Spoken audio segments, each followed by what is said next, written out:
உங்கள் அனைவருக்கும் என்னுடைய பணிவான வணக்கங்களை தெரிவித்துக் கொள்கிறேன்.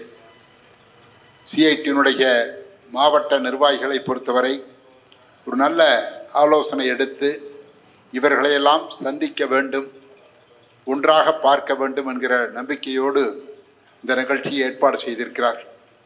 என்னை பொறுத்தவரை இந்த மாவட்டத்தில் நாடாளுமன்ற உறுப்பினர்களாக இருப்பது, சட்டமன்ற உறுப்பினர்களாக இருப்பது, இவையெல்லாம் தாண்டி 10,000க்கும் மேற்பட்ட குடும்பங்கள் இந்த மாவட்டம் முழுவதும் ஏராளமான வகைகளில் விரிந்து பறந்து இருக்கிறார்.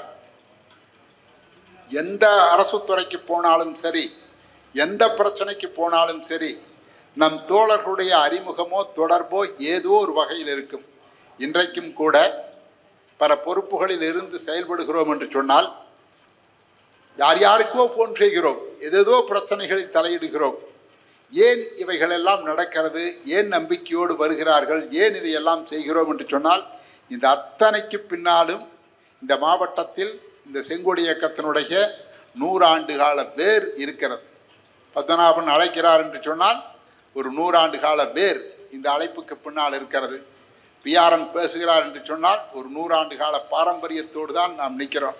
பல தோழர்கள் கிருஷ்ணமூர்த்தி வாசித்ததில் ஒரு 10 பேர் போல தெரியாது, மற்றவர்கள் எல்லோரிடத்திலேயும் பழகுவதற்கான வாய்ப்பு இருக்கிறது.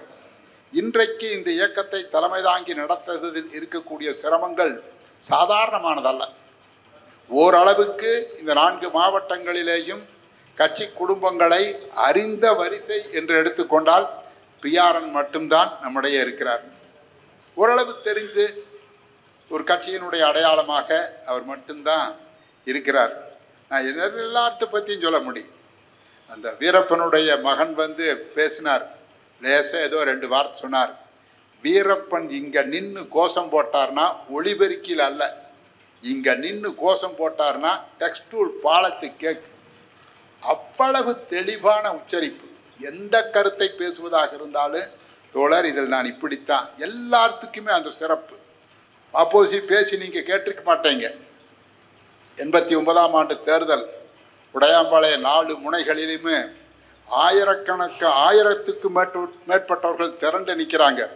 உமாநாத் வேட்பாளர் என்கிற முறையில் வாக்கு கேட்கறதுக்கு அப்படி நிற்கிறார். செங்காளியப்பன் நிற்கிறார்.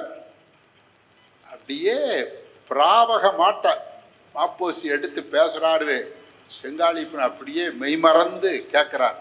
அவ்வளவு ஆற்றல்.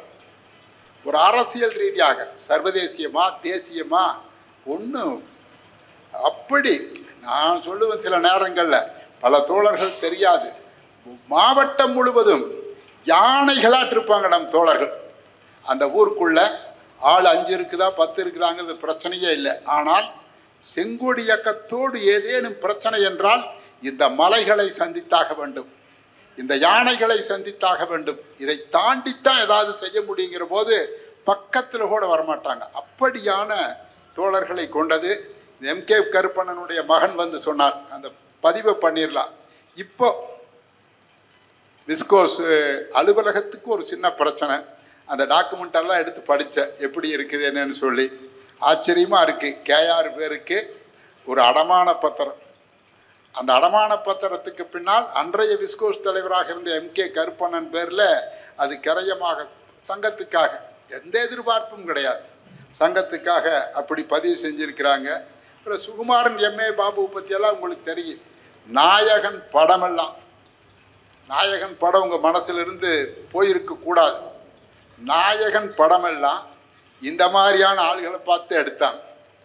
காவல்துறையோடு எப்படி மோதுவது, எடுத்துக்கொண்ட பிரச்சனைகளில் எப்படி உறுதியாக இருப்பதுங்கிறதெல்லாம் வந்து அவ்வளவு களங்களை கண்டுதான் அன்றைக்கு கொடியோடு நிற்க முடியுமே தவிர ஏதோ நானும் தலைவன் தான் அப்படின்னு சொல்லியெல்லாம் ரோட்டில் போய் நிற்க முடியாது. காவல்துறையினுடைய அடக்குமுறையை எதிர்கொண்டாகணும். 1000 கேள்வி கேட்கறதுக்கு தான் கீழே கட்சிக்காரரை வளர்த்தி விட்டுருக்குறோம். இவைகளுக்கெல்லாம் பதில் சொல்கிறதுக்கு எல்லாவற்றுக்கும் மேலாக ஒரு அர்ப்பணிப்பு மிக்க வாழ்க்கையை நான் தேர்ந்தெடுத்திருக்கிறேன் என்கிற அந்த முதல் தகுதி இருந்தால்தான் தொழிலாளி வர்க்கத்துக்கு முன்னால் நிற்கவே முடியும். ஆறுமுகம் வந்து பிஆர்னுக்கு தெரிய மண் சங்கத்தில் நீண்ட காலம் வேலை செஞ்சவர் சொல்லுவார், கையில் கெடியாரும் கிடையாது, தூக்கம் முழிச்சுன்னா எந்திரிச்சு பார்ப்பேன், எப்படா 5 மணிக்கு சங்கூதுன்னு சொல்லி எந்நேரமானால் உட்கார்ந்துருப்பார். யாருக்கு? தூய்மை பணியாளர்களை சந்திப்பதற்கு, சங்கத்தை திரட்டுவதற்கு, சங்கத்தை அமைப்பதற்கு. அப்படித்தான் வேலை செஞ்சாங்க. ஜெயந்தி பேசினாங்க. அவங்களுக்குலாம் தெரியவே தெரியாது. கோயம்புத்தூருக்குள்ள இப்போ பீடியை வாய்க்குள்ள வச்சுட்டு பீடி புகைச்சு முடிக்கிற வரைக்கும் பேசிட்டு இருக்கிறவங்கள யாராவது பார்த்துட்டு உண்டா?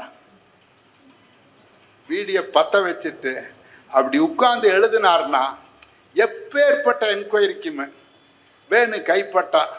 பியாருனுக்கெல்லாம் தெரியும். துர்ராஜ் வக்கீல் எனக்கு நான் சின்ன பையனாரும் தெரியும். கேவி வந்தா எந்திரிச்சு நிற்பார். ஏன்னா தொழிலாளர் நீதிமன்றத்தில் தொழிலாளிகளுடைய பிரச்சனைகளை குறுக்கு விசாரணைக்கோ அல்லது நிர்வாகத்தினுடைய வக்கீல்களோடு வாதிடுவதில் அவ்வளவு பெரிய சாமர்த்தியம். அதே தான் கீழே பாஸ்கரன் தாங்கித்தான் நடப்பார். ஒத்த விரல்ல தான் டைப் அடிப்பார். இந்த வர்க்கத்தை பாதுகாப்பது அப்படின்னு சொன்னா எதுக்கும் தயாராய் பேசுவாங்க. அப்படிப்பட்ட தோழர்கள். டி பாலனை பற்றி சொல்லவே வேண்டாம். என்ஜினியரிங் தொழிலாளிகள் மத்தியில் ஒரு மாபெரும் எழுச்சி ஏற்படுத்திய ஏராளமான போராட்டங்களுக்கு தலைமை தாங்கியவர் தான் பாலன். எம்என்னை பற்றியெல்லாம் எம் நஞ்சப்பன் தோழர்களுக்கு தெரியும். நான் நிறைய கேட்டிருக்கிறேங்க. பல பேர்த்தை பற்றி பல நேரங்களில் கேட்டது உண்டு. ஆண்டகாபாளையத்தில், கைகோளபாளையத்தில் 300க்கும் மேற்பட்டவர்களை பிடிச்சிட்டு போயிட்டாங்க சாராயம் காய்ச்சினதுக்காக. கடும் வறுமை. குமாரசாமி அண்ணன் பால் ஊற்றிட்டு இருந்தார். இப்போ இறந்துட்டார். ஆஃபீஸ்க்கு வர்றாரு. கேஆர் ஏதோ உள்ள உட்காந்துருக்கிறாரு. கேஆர் கிட்ட போய், கேஆர் இந்த மாதிரி சாராயம் காய்ச்சறவனுக்கெல்லாம் நீங்கள் நின்றுட்டு இருக்கிறியான்னு வழக்கம் போல் சத்தம் போட்டு அனுப்பிச்சிட்டார். ஆர்வி ஏதோ ஃபேனை மாட்டிகிட்டு இருந்திருக்கிறாரு. நீ இப்போ இங்கே நின்று பேசிகிட்டு இருக்காத, நஞ்சப்பன் இருக்கிறாப்புல, போய் கலெக்டரை பாரு. கலெக்டர் போய் நஞ்சப்பன் பார்க்குறாரு. இந்த டைம் கார்டை காட்டி 300 பேரும் விடுதலை. நான் ஒன்றைத்தான் சொல்கிறேன். 10,000கணக்கானவர்களுடைய வாழ்க்கையில் 10,000கணக்கு நான் சொல்லி இருக்கக்கூடிய இந்த பட்டியலில் ஒரு ஆள் 2 ஆள் அல்ல, ஒரு சந்தர்ப்பம் 2 சந்தர்ப்பம் இல்லை, வாழ்க்கை முழுவதும் எந்த சூழ்நிலையிலையும் முதலாளித்துவத்தால் பாதிக்கப்பட்டு விடக்கூடாது, எந்த சூழ்நிலையிலையும் அதிகாரத்தால் பாதிக்கப்பட்டு விடக்கூடாதுங்கிற அவ்வளவு பெரிய அர்ப்பணிப்பு. காசு நான் எல்லா தொழிற்சங்க தலைவர்களோடையும் பேசணும்லைங்க, முதலாளிகளோடு. அன்னைக்கு மில்லு முதலாளிக உங்களுக்கெல்லாம் தெரியுமான்னு தெரியலைங்க. இன்னைக்கு சினிமா நடிகர்கள் ஆகப்பெரிய பணக்காரர்கள். ரிலையன்ஸ் ஆஃபீஸில் இன்னைக்கு, ரிலையன்ஸ் அம்பானி வீட்டில் இன்னைக்கு பங்களா மேனேஜர் இருப்பார். ஆனால் 60-70களிலேயே கோயம்புத்தூர் பஞ்சாலை முதலாளிகளுடைய வீடுகளில் பங்களா மேனேஜர்னு ஒருத்தர் இருப்பார். அவர் தான் என்ன சமையல்னு சொல்லுவார். அவர் தான் வீட்டினுடைய எல்லா நிர்வாகத்தையும் பார்ப்பார். அப்படி வாழ்ந்தவர்களிடத்தில் உறவாடாத ஒத்த தொழிற்சங்க தலைவரை, செங்கொடி இயக்கத்தை தவிர வேறு யாரை சொல்லவே முடியாது. எல்லார்த்தையும் தெரியும் எனக்கு. இன்னும் சொல்ல போனால் இப்போ ரொம்ப நாள் கடந்துட்டதுனால கதையாக சொல்லுவாங்க. இப்படி பண்ணார், இப்படி ரமணியா பக்கத்தில் போக முடியாது, நஞ்சப்பனா பக்கத்தில் போக முடியாது. அப்படித்தான் ஒரு பெரும் தலைமுறையை நாம் கண்டறிஞ்சிருக்கிறோம். கேசிகேவை பற்றி தோழர்கள் சொன்னாங்க. கேசிகேவை பற்றி எவ்வளவு பெரிய பேச்சாளர். மாநிலம் முழுக்க எந்த சூழ்நிலையிலையும் ஒரு அரசியலாக, அமைப்பாக நின்று நான் எத்தனையோ சந்தர்ப்பங்களில் எதிர்த்து பேசியிருக்கிறோம், வாதாடி இருக்கிறோம், போராடி இருக்கிறோம். தமிழ்நாடு சட்டமன்றத்தில் ஜெயலலிதா பேசுகிறாங்க, ஜெயலலிதா உட்காந்துருக்குறாங்க, ஜெயலலிதா பேசிட்டு உட்காந்துருக்குறாங்க. என்ன பேசி உட்கார்றாங்கன்னா, திமுக காங்கிரஸோடு இருப்பதா வேண்டாமா என்பதை தீர்மானிக்க வேண்டியது நாங்கள் தாங்கிற ஒரு தொனியில் பேசுகிறாங்க. சபை அப்படியே அமைதியாக இருக்குது. அதிமுக காங்கிரஸ் ஆளுங்கட்சி சேர்ந்து நிற்குது. கேசிக்கு எந்திரிக்கிறார். ஜெயலலிதா தான் எதிரில் உட்காந்துருக்கிறார். மாண்புமிகு முதலமைச்சர் அவர்களே, தமிழகத்து மக்களிடத்திலே நாம் கொடுத்து வந்த வாக்குறுதி இது, காங்கிரஸ் வீழ்த்துவோம்னு சொல்லி. அதற்கு நேர் எதிராக நீங்கள் சொல்லக்கூடிய இந்த கருத்தை நாங்கள் ஏற்றுக்கொள்ளவில்லை, நிராகரிக்கிறோம். எந்த தயக்கம் கிடையாது. ஜெயலலிதான்னு சொன்னால் எத்தனை பேர் கால் விழுகிறாங்க, மேலே போகிற போதே நின்றுட்டு கையெடுத்து கும்பிட்டுருக்குறாங்க. அப்படித்தான் செங்கோடி இயக்கம் என்பது பல குடும்பங்களில் பொருளாதார ரீதியாக கடுமையான சிரமத்தை சந்திச்சிருக்கலாம். எந்த விதமான அறிமுகமும் எந்த மகேஷ் ஏதாச்சும் கேட்டால் கேசிக்கே பதறுவார். தப்பித்தவரி கூட என்னுடைய பேரை எங்காச்சும் சொல்லிடாத அப்படிங்கிற அளவுக்கு பதறுவார். எல்லா தலைவர்களுமே. இங்கே ஜோதிபாசுன்னு ஒருத்தர் 17வது வார்டு கவுன்சிலராக இருக்கிறார். அவர் இங்கே படித்து முடிச்ச உடனே கோயம்புத்தூருக்கு வர்றார். அவங்க அப்பா மீனாட்சி சுந்தரம்னு சொல்லி மீயண்ணான்னு சொன்னால் நாகை மாவட்டம், ஒன்றுபட்ட தஞ்சை மாவட்டம் முழுவதும் தெரியும். ஏன் தெரியும்னா, வெண்மணிக்கு நாகை தாலுகாவுடைய செயலாளராக இருந்த அவர் தான் அண்ணாதுரைக்கு கடிதம் எழுதினவர். அவருக்கு இவர் கடிதம் எழுதுகிறார், ஐயா நான் இங்கே வந்துட்டேன், எனக்கு கோயம்புத்தூரில் யாரையும் தெரியாது, இங்கே ரமணி, பாலன், வெள்ளிங்கிரி போன்ற புகழ்பெற்ற தலைவர்கள் இருக்கிறார்கள், இவர்கள் சொன்னால் எந்த நிறுவனத்தில் வேணாலும் வேலை கிடைக்கும் அப்படின்னு சொல்லி ஒரு கடிதத்தை போடுறார். அவர் மகனுக்கு அவர் எழுதுகிறார், மகனே இவர்களெல்லாம் இருக்கிறார்கள், இந்த வர்க்கத்துக்காக வேலை செஞ்சிட்டு இருக்கிறாங்க, இவர்களிடத்திலே சிபாரிசு பெற்று நீ வாழ வேண்டும் என்கிற நிலை உனக்கு ஏற்பட்டால் நீ தஞ்சாவூருக்கு வந்துரு, விவசாயம் செஞ்சு பொழைச்சிக்கலாம், அந்த நிலைக்கு என்னை தள்ளாதேன்னு சொல்லி நீங்கள் நினச்சி பாருங்க. சின்ன அறிமுகம் கிடைச்சாலே அதனால் என்ன, உண்மையிலேயே மீயண்ணா கூப்பிட்டு கேஆருக்கு சொல்லியிருந்த கேஆர் மறுக்க போகிறதில்லை. மீயண்ணா கூப்பிட்டு ஆர்பிக்கோ யூகேவிக்கோ சொல்லியிருந்தா மறுக்க போகிறதில்லை. ஆனால் இது ஒரு நெறி சார்ந்த வாழ்க்கை. நம்முடைய குடும்பங்கள் பலருக்கும் தெரியாது. இப்போ கிருஷ்ணமூர்த்தி இருக்கிறாரு, வேல் இருக்கிறாரு, மனோகரன் இருக்கிறாரு, பிஆர்னு, காலையிலிருந்து இரவு வரை இவர்கள் எதை சந்திக்கிறார்கள், எதை முழுங்க முடியாமல் தவிக்கிறார்கள், எதையை உள்ளேயே வச்சுட்டு போகிறாங்க, யாருக்கும் தெரியாது. இடதுசாரி இயக்க வாழ்க்கை என்பது அவ்வளவல்ல. அப்படி இறங்கி போனால் 10 பேர் பின்னால் வருவாங்க, 10 பேர் கையாற்று, அப்படி அல்ல. இது என்ன அடிப்படையான பிரச்சனை, இந்த நாட்டில் மூலதனம் உருவாக்கி வைத்திருக்கக்கூடிய எதையும் நாம் ஏற்றுக்கொண்டதில்லை. ஏன் ஏற்றுக்கொண்டதில்லைனா, எல்லா மூலதனம் உருவாக்கி இருக்கக்கூடிய அத்துணையும் உழைக்கும் மக்களை, சாதாரண மக்களை சுரண்டக்கூடியதாகத்தான் இருக்கிறதே தவிர இவர்களுக்கு நல்வாழ்வு அளிக்கக்கூடியதாக இல்லை என்கிற காரணத்தினால் எல்லாவற்றையும் எதிர்த்து போராடக்கூடியவர்கள் நாம்.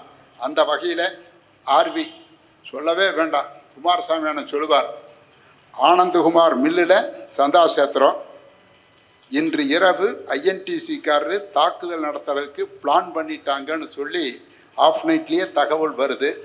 மில்லை சுற்றி அங்கங்கே 10-20 பேர் இருக்கிறாங்க. உள்ளே இருந்து குமாரசாமி அண்ணன் வர்றாரு, ஆர்வி வர்றாரு. ஆர்வி கொஞ்சம் நேரம் வெளிச்சத்துக்கு வந்து நின்று பேசலாம் வாங்கன்னு சொல்லி மில்லினுடைய கேட்டு, காம்பவுண்டு கேட்டு, போர்டு கேட்டு கீழே நின்று ஆர்வியோடு ஒரு 10 நிமிஷம் பேசுகிறார். அது பின்னால் சொல்லியிருக்கிறாங்க, வெங்கடு வந்திருக்கிறான், சும்மா வந்திருக்க மாட்டான், நாம் ஏதாவது பண்ணினோம்னா ஏமாந்துருவோன்னு சொல்லி களைஞ்சு போயிட்டு.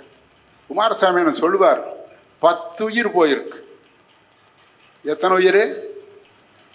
ஆர்வி அந்த நேரத்தில் கேட்டுக்கு முன்னால் நின்று தான் வந்திருக்கிறேன்னு எதுக்கும் பயப்பட மாட்டேன். நீங்கள் பயப்பட்டால் செங்கோடி இல்லை. இப்போ மாதிரி ஏதோ காலையில் வந்துட்டு போடுது அப்படியே பயப்பட்டால், எதுக்கும் பயப்பட்டால் செங்கோடி இயக்கம் இல்லை என்கிற நிலையில் தான் இந்த இயக்கம் உருவாச்சு. அதனால தான் இன்றைக்கும் சிஐடிவை போல தொழிற்சங்கம் நடத்துறதுக்கு எம்ஜிஆரால் முடியுமா, கலைஞரால் முடியுமா, ஸ்டாலினால் முடியுமா? பிறந்து வந்தால் கூட முடியாது. இவ்வளவு நாணயமாக, இவ்வளவு நேர்மையாக, இன்றைக்கும் இவ்வளவு உழைப்பாளிகளுடைய பிரச்சனைகளை உலசுத்தியோடு பேசுகிற வலிமை என்பது இந்த தியாகத்திலிருந்து உருவாகினது.